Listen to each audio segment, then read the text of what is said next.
Essa mulher que você está vendo na foto é Golda Meir. Ela não era general, não era comandante militar, não tinha treinamento em combate ou em estratégia de guerra. Era uma mulher de 70 anos que até os presidentes árabes temiam sentar do outro lado da mesa de negociação.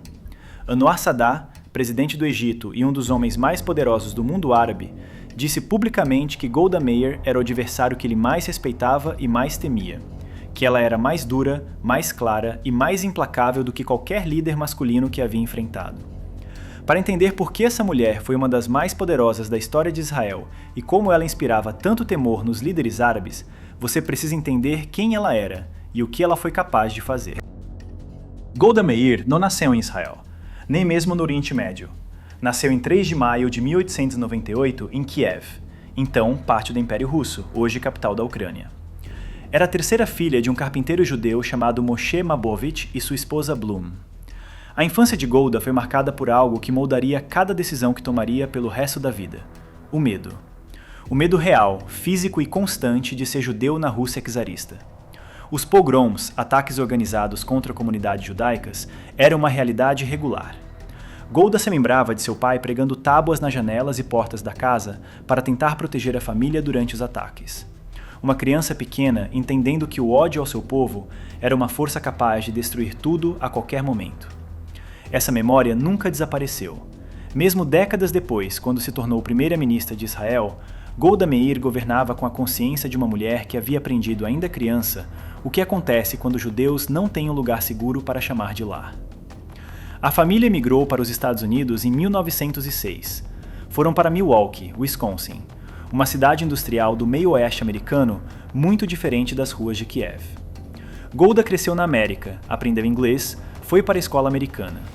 Mas desde adolescente havia uma ideia que não saía da sua cabeça. Com 23 anos, Golda tomou uma decisão que a maioria das pessoas ao seu redor considerou imprudente na melhor das hipóteses e completamente insana na pior. Deixou os Estados Unidos. Deixou a segurança, o conforto e as oportunidades de uma vida americana. E foi para a Palestina, então sob mandato britânico, para ajudar a construir o que esperava que um dia se tornaria um lar para o povo judeu. Ela e o marido Morris Meyerson foram para um kibbutz, uma das comunas coletivas pioneiras que estavam sendo estabelecidas na Palestina. A vida era dura, trabalho físico intenso, calor sufocante, recursos escassos, e a tensão constante de um território onde conflitos entre comunidades judaicas e árabes eram frequentes e violentos. Mas Golda não voltou.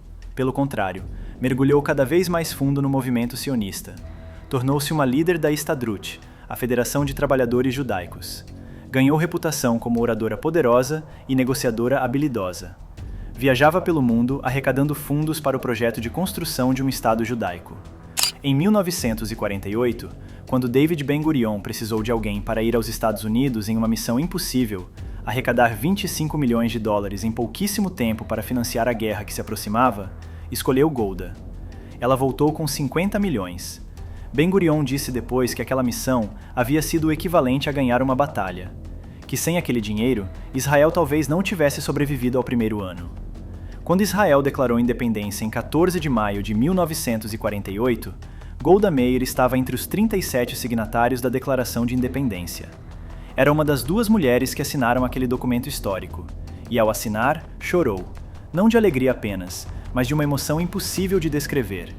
O sonho pelo qual havia deixado tudo o que conhecia havia se tornado realidade. Mas a realidade do novo Estado era brutal. 5 exércitos árabes invadiram Israel no dia seguinte à Declaração de Independência. Era uma nação que havia nascido já em guerra, com recursos limitados, sem fronteiras reconhecidas e cercada de inimigos que declaravam abertamente que seu objetivo era a destruição total do Estado judeu. Nos anos que se seguiram, Golda Meir assumiu posições cada vez mais importantes no governo israelense. Foi ministra do Trabalho, onde supervisionou a construção de centenas de milhares de unidades habitacionais para absorver a avalanche de imigrantes judeus que chegavam de toda a Europa e do mundo árabe. Depois foi ministra das Relações Exteriores, onde primeiro adotou o sobrenome hebraico Meir, em substituição ao Meyerson alemão, seguindo a política do governo israelense de hebraizar nomes.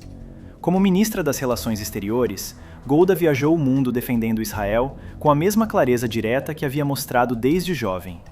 Não tinha paciência para a ambiguidade diplomática. Dizia o que pensava. defendia o que acreditava, e raramente perdia um argumento.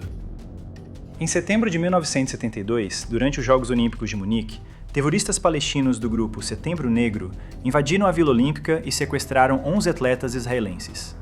O mundo assistiu horrorizado enquanto as negociações falhavam. Ao final, todos os 11 atletas israelenses foram assassinados. Golda Meir, então primeira-ministra com 74 anos, assistiu às imagens na televisão com uma mistura de dor e determinação fria que todos ao seu redor reconheceram imediatamente. Em reunião com os chefes do Mossad, ela fez uma pergunta simples e direta: "Vocês conseguem encontrar cada um dos responsáveis por esse massacre?" A resposta foi sim. Golda autorizou a Operação Cólera de Deus, uma das operações de inteligência mais extensas e meticulosas da história do Mossad. Agentes foram enviados para a Europa, para o Oriente Médio, para onde quer que os responsáveis pelo massacre de Munique estivessem escondidos. Um por um, ao longo de anos, cada um deles foi encontrado e eliminado. A imagem que ficou para a história era de uma avó israelense sentada em sua cozinha tomando chá, enquanto em algum lugar na Europa, mais um terrorista era eliminado pela ordem que ela havia dado. Era essa mulher que os presidentes árabes temiam, não porque fosse violenta ou impulsiva, mas porque era absolutamente implacável quando algo ameaçava Israel ou o povo judeu. Em outubro de 1973, no Yom Kippur, o dia mais sagrado do calendário judaico, o Egito e a Síria lançaram um ataque surpresa coordenado contra Israel. O ataque pegou Israel completamente despreparada. Mas havia um segredo perturbador por trás daquele ataque surpresa. Dias antes do ataque, a inteligência israelense havia recebido alertas sobre a concentração de tropas egípcias e sírias nas fronteiras. Um agente jordaniano havia avisado pessoalmente o rei Hussein, que transmitiu o alerta a Israel. Um informante egípcio havia fornecido detalhes sobre a data e a hora do ataque. Golda Meir foi informada e tomou a decisão de não atacar preventivamente, em parte para não dar a Israel a aparência de agressor perante a comunidade internacional, em parte porque os alertas anteriores que não se concretizaram haviam criado uma complacência perigosa. Foi um dos erros mais consequenciais da história de Israel. Nas primeiras horas do ataque, as perdas israelenses foram devastadoras. Tanques sírios avançavam pelas alturas do Golã, forças egípcias cruzavam o canal de Suez. Israel, que havia derrotado 5 exércitos árabes em 6 dias em 1967, estava sendo empurrada para trás em sua própria fronteira. Golda Meir viveu aquelas horas com o peso de saber que havia tido a informação, que havia feito uma escolha, e que israelenses estavam morrendo em parte por causa dessa escolha. Israel se recuperou.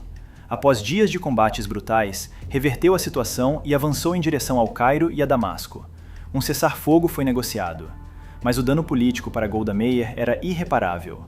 Uma comissão de investigação concluiu que havia falhas graves na avaliação de inteligência e na tomada de decisão. Embora Golda não tenha sido formalmente culpada, o peso moral daquelas mortes era algo que ela carregaria para sempre.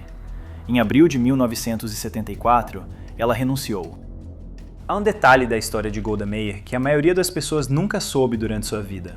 Em 1965, 4 anos antes de se tornar a primeira-ministra, Golda Meir foi diagnosticada com linfoma, câncer.